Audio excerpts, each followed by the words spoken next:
अभी जैक्सन का फोन आया था कि इस इलाके में बफेलो का एक बहुत बड़ा झुंड घूम रहा है, तो आइए चलकर देखते हैं। सब यही सोचते हैं कि मसाई मारा बाहर से आने जाने वाले जानवरों का अड्डा है, विल्डेबीस्ट और ज़ेब्रा। वो इस वक्त यहाँ से दूर साउथ की तरफ है, लेकिन यहाँ देखिए, ये यहीं के रहने वाले जानवर हैं। ये बफेलो हैं, ये भारी भरकम होते हैं और ये कितने शानदार लग रहे हैं। मेरा ख्याल है यहाँ करीब 500 बफेलो होंगे। वो बच्चे पैदा कर रहे हैं, उनके साथ बहुत सारे बच्चे हैं, यानी शेरों के लिए बहुत सारा खाना। और कई सालों के दौरान यहाँ अक्सर भयंकर सूखा पड़ जाता है और बफेलो कीड़ों मकोड़ों की तरह मरते हैं। वो बहुत ज्यादा पानी के भरोसे रहते हैं। एक वक्त इनकी तादाद 12,000 हुआ करती थी, जो 90s में, और 2000 के दशक के दौरान सिर्फ 3000 ही रह गई। लेकिन अब जरा ये देखिए, मेरा मतलब है कि ये सारे हालात को झेल गए। शेर चीतों के लिए मारा इतनी बढ़िया जगह इसलिए है क्योंकि यहाँ बहुत सारा खाना मिलता है, और इससे बेहतर क्या हो सकता है। देखिए इनको, ये कितने हेल्दी लग रहे हैं, और जरा इनके बच्चों को देखिए। अफ्रीका में बफलो सबसे गुस्से वाले जानवरों में से एक कहे जाते हैं, और सच तो यह है कि ये उन जानवरों में से हैं जिनसे मुझे सबसे ज्यादा डर लगता है। शेरों से नहीं लगता, हाथियों से नहीं लगता, लेकिन बफलो से लगता है।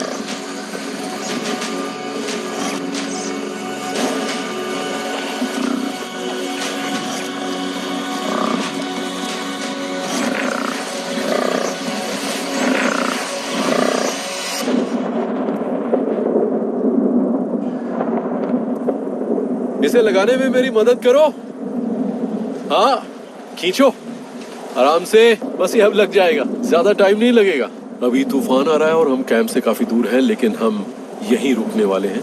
अमानी को अपने बच्चों के साथ बैठने के लिए एक शेल्टर मिल गया है। मुझे लगता है कि अगर तूफान थम जाता है तो अमानी के शिकार करने के लिए ये बिल्कुल सही वक्त होगा, और वो भूखी भी है। बच्चे अपने पैर मोड़ कर बैठे हैं। वो बारिश से बचने के लिए अमानी के बदन को ढाल की तरह इस्तेमाल कर रहे हैं। माँ चौकन्नी है, वो शिकार देख रही है और ये भी कि कोई खतरा तो नहीं है। चाट कर बच्चों के बदन से नमी हटा रही है। आप देख सकते हैं कि जब ऐसा मौसम होता है तो हमारे चीते कितनी अच्छी तरह से माहौल में घुल मिल जाते हैं। जब रोशनी कम हो जाती है तो वो बड़ी मुश्किल से दिखाई देते हैं।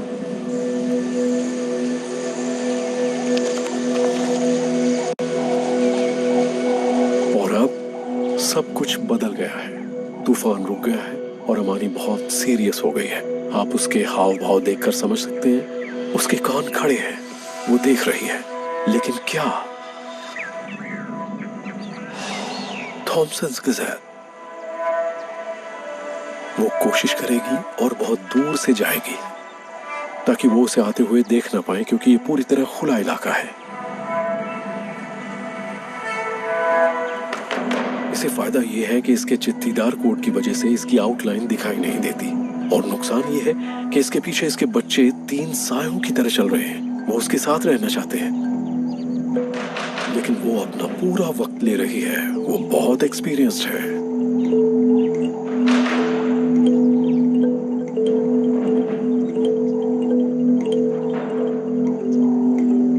आपने देखा अमानी क्या कर रही है? वो उस एरिया को पार करके आगे जा रही है और ये चेक कर रही है कि कहीं कोई छोटा बच्चा मिल जाए जो अपनी ठुड्डी जमीन पर रखकर लेटा हुआ छुपने की कोशिश कर रहा हो। और देखिए, उसे एक बच्चा मिल गया।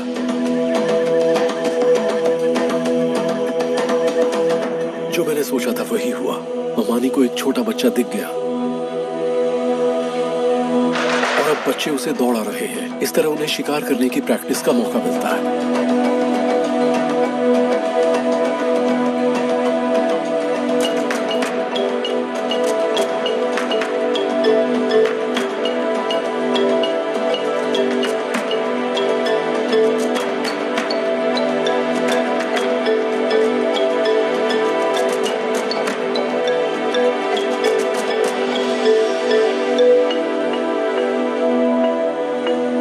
आपने कितनी होशियार माँ है। इस तरह से बच्चे शिकार करना सीखते हैं, क्योंकि झुकना, घात लगाना, झपटना, ये सारी चीजें उनमें जन्मजात होती हैं, लेकिन उन्हें इसकी प्रैक्टिस की जरूरत होती है।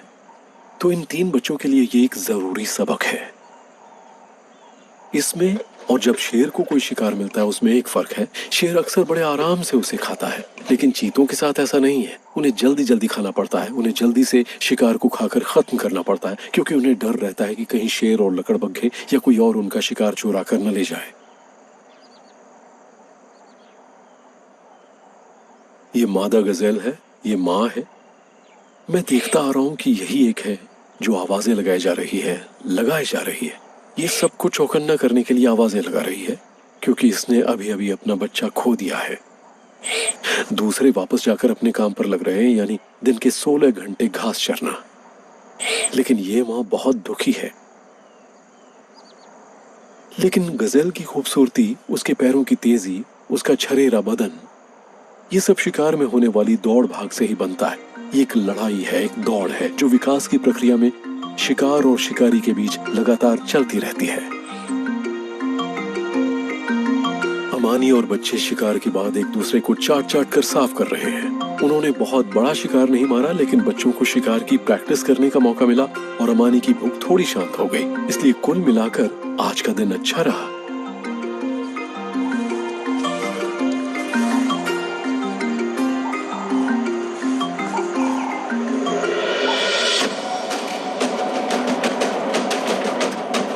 साइमन का मैसेज आया है, जो गवर्नर्स कैंप के हमारे स्पॉटर हैं। उन्होंने हमारे 6 बब्बर शेरों में से 5 को ढूंढ लिया है। वो मार्श प्राइड के नर हैं, लेकिन फिलहाल वो एकदम खुले और आजाद घूम रहे हैं और वो दूसरी मादाओं की तलाश में। यहाँ तो हर जगह शेर ही शेर है। यहाँ एक शेर है जो मादा के साथ बैठा हुआ है। समझ में नहीं आता कि कहाँ से शुरू करूं। यहाँ 2 खूबसूरत शेर बैठे हैं, ये देखिए कितने शानदार लग रहे हैं। इन्हें देखकर आपको क्या लगता है कि यही है अफ्रीका? हमें अपने 5 योद्धा मिल गए। ये वही शेर हैं जिन्होंने कुछ साल पहले मार्श प्राइड टेरिटरी में आकर मादाओं और उनके छोटे बच्चों को डरा दिया था। चाम, कबीबी, डाडा, काली, वो सब नॉर्थ की तरफ चली गई और तब से हमारा झुंड टूट गया। इसलिए कबीबी और क्लाउडी आए अपने बच्चों के साथ हैं, एक छोटे से ग्रुप में। सही मायनों में बहुत सारी शेरनियों को एक साथ रहना चाहिए। अब ये देखिए, वो उस तरफ सूंघ रहा है जहां एक मादा बैठी है। वो सूंघकर ये पता करने की कोशिश कर रहा है कि सेक्सुअली मादा की सिचुएशन क्या है, क्या वो स्थिति में है, क्या वो मेटिंग के लिए तैयार है। उसके बाद इस नर को पता चल जाएगा कि क्या मैं उसके पीछे जाऊं, क्या वो मेरे पास आएगी, क्या मैं उसके साथ मेटिंग कर सकता हूं। और ये शेर अब कितने अलग दिख रहे हैं, क्योंकि जब 2 साल पहले मैं इनसे मिला था तब ये 3 या 4 साल के थे। इनकी गर्दन के बाल मैले थे और थोड़े हल्के रंग के थे। और अब देखिए, खूबसूरत बब्बर शेर जिसके बड़े बड़े गहरे रंग के बाल हैं। और ये एक बहुत बड़ी पहचान है, गर्दन के लंबे और घने बाल। इससे पता चलता है कि शेर बहुत दमदार है। और इस वक्त तो हमारे पास 5 शेर हैं।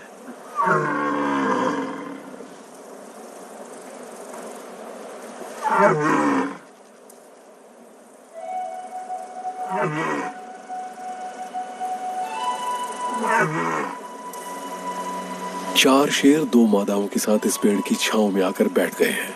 उनमें से एक जोड़ी मेटिंग करना चाहती है और हालात बहुत गंभीर हैं, क्योंकि आमतौर पर जब शेर किसी मादा के साथ मेटिंग करता है तो वो उसकी रक्षा करता है और उसे अपनी नजरों से दूर नहीं होने देता। वो चाहता है कि उसके आसपास कोई ना हो।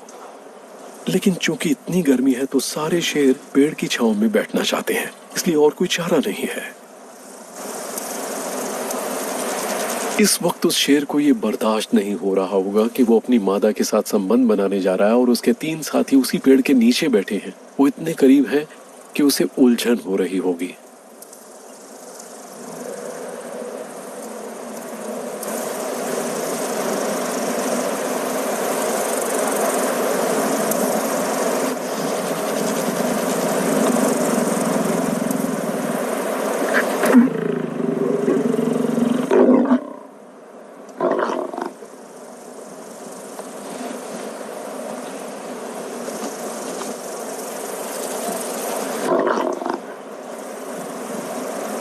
अब हमारे शेर 4 या 5 दिनों तक हर 10-15 मिनट में मेटिंग करेंगे।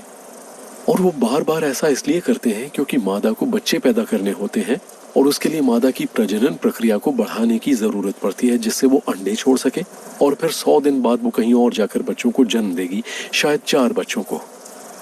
लेकिन ऐसा माना जाता है कि हर एक बच्चे को पैदा करने के लिए उन्हें 1500 बार संबंध बनाने पड़ते हैं।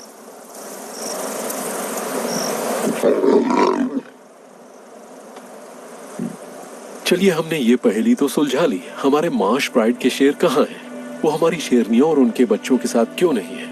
इसका जवाब है कि शेर इतने ताकतवर होते हैं कि वो एक से ज्यादा समूहों को कंट्रोल कर लेते हैं, क्योंकि जहां तक उनका सवाल है तो ये इलाका, यहाँ जो कुछ भी है वो उनका है।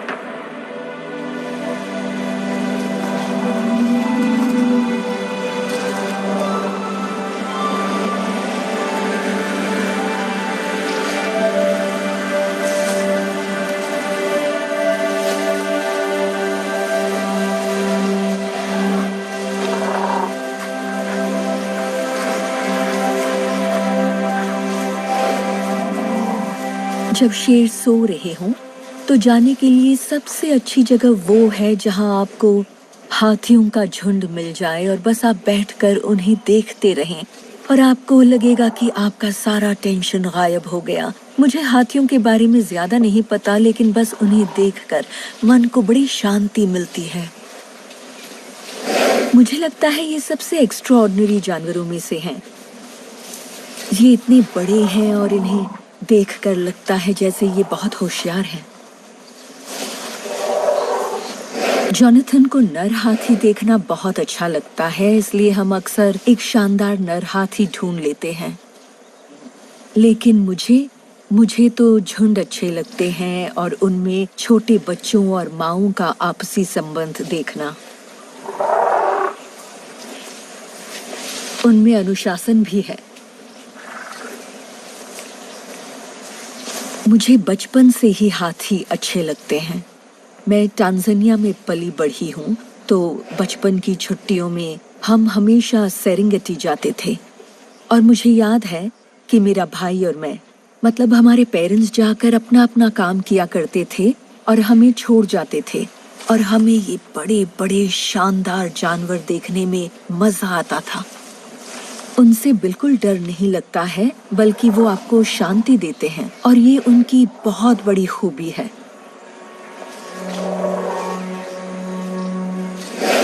मैं हाथियों को देखते कभी थकती नहीं हूँ।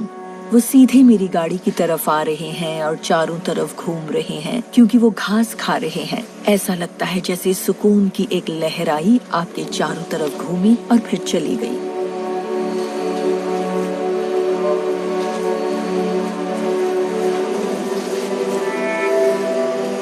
ये ऐसी चीज है जो मैं कई लोगों के साथ शेयर करना चाहती हूँ, क्योंकि मुझे पता है कि एक बार आप लोगों को अफ्रीका और इन शानदार जानवरों से मिलवा दो तो वो लोग हमेशा के लिए बदल जाते हैं। और ये बात मुझे समझ में नहीं आती कि कोई भी इतने प्यारे जानवरों को मारने के बारे में कैसे सोच सकता है।